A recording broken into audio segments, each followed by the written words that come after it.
Hi guys! So today I'm going to be telling you guys about what my experience was like transferring, since this was a big thing that I was considering during my freshman year, if I should actually apply and if I should actually transfer. Okay, so I remember when I was transferring, I literally watched every single video on YouTube and TikTok about if I should transfer because I was so 50-50 on it, and I literally asked everybody around me about what I should do. Okay, so if you guys have never seen any of my videos before, a little bit of a backstory about me is that I first went to WashU in St. Louis, and I thought that I was going to stay there for all 4 years, but then some of my friends decided to transfer, and then that kind of opened my mind to transferring as well, so I just submitted applications, and then I transferred my sophomore spring to USC. So with that, I'm going to tell you guys about the process of what it's like to transfer, as well as if you should transfer and what actually being a transfer at the school is like, and then maybe some USC specifics if you guys want to hear about that. Okay, so let's first address the question of should you transfer, and I think that one of the main things that you have to think about is what you really want in terms of a college experience, and kind of forecast what it would be like if you stayed at your current university for the next 3 years, or if you decide to go somewhere else. But I think that one thing is that if you're on the fence about submitting your transfer applications,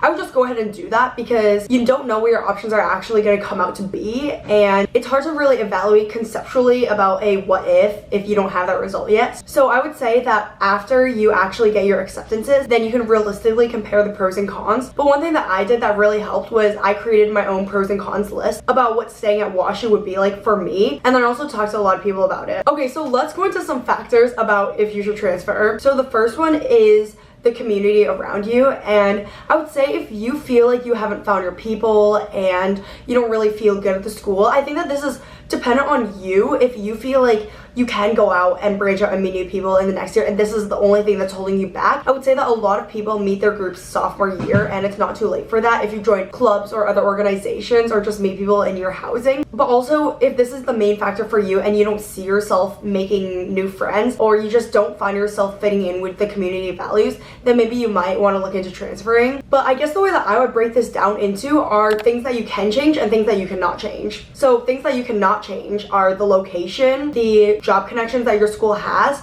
the resources, the weather, and what the school culture is like.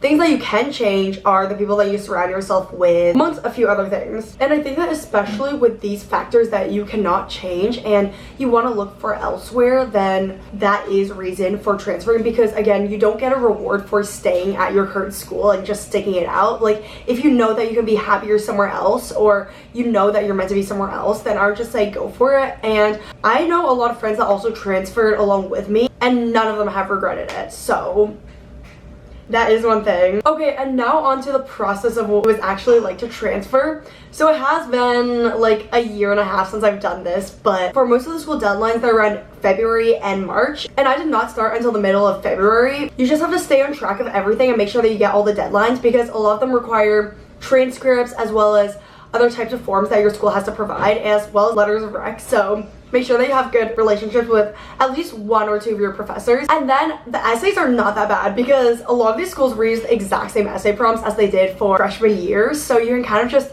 adapt upon that. Okay, so now I'm going to tell you guys about what it was actually like transferring here. And first off, I want to say that this is pretty school dependent as well as person dependent, if you're willing to adapt to change and all these sorts of things. But my situation is a little bit more unique, because not only was I a transfer, but I was also a spring transfer, so it was a bit different. At USC, there's a lot of other spring transfers as well, so it wasn't like this huge deal, because there was still a big transfer community. And I think that the key here is to really put yourself out there, because especially if you're at a smaller school without a lot of other transfers, a lot of people are kind of settled into their friend group, so you have to really try and meet people and make plans. But definitely attend any transfer events if there are any, as well as other types of orientation events. And other ways to meet people are through your classes, through your clubs, through housing, I guess, and through mutuals with other people that you hang out with. But it is definitely possible, like, no matter what school you're at, because there's always going to be people that either haven't met their group of people or who have also transferred and want to meet other people. I did speak with a lot of my other friends here at USC to kind of hear what their experience was like, and I know that some of my friends shared that they had a hard time adjusting first semester, because it is like hard, I guess, to like meet new people. But at the same time, like now that we're in second semester together, a lot of them have told me that they really like it and they feel like they've been settled in a lot more. And then with my friends at other schools, I think that they really like it as well, because you also want to see if the school that you're transferring to is, I guess, an upgrade in terms of academics or career opportunities, and if it's kind of worth it to make that switch, because sometimes not all courses transfer. But for me, USC took a lot of my AP credits, whereas WashU didn't, so it honestly worked out better for me here because I could graduate a semester early here if I wanted to. But I think that one really annoying thing about transferring is the fact that you have to rejoin all of your clubs, especially if you put in a lot of effort at your old school. But you're gonna have to go through that process again,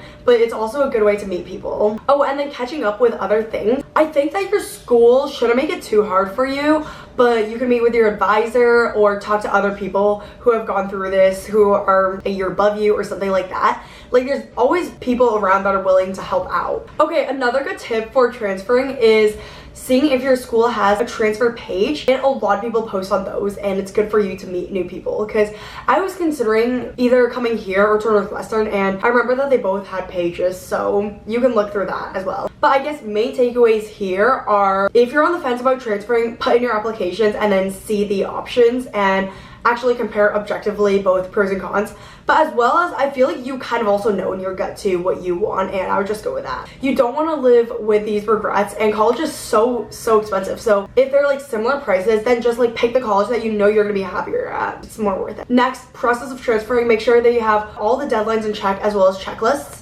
And then for when you actually get to the school, just continuously put yourself out there and join new things, and don't be afraid to go up to people and to talk to them. But yeah, thank you guys for watching, and I hope you enjoyed. Bye!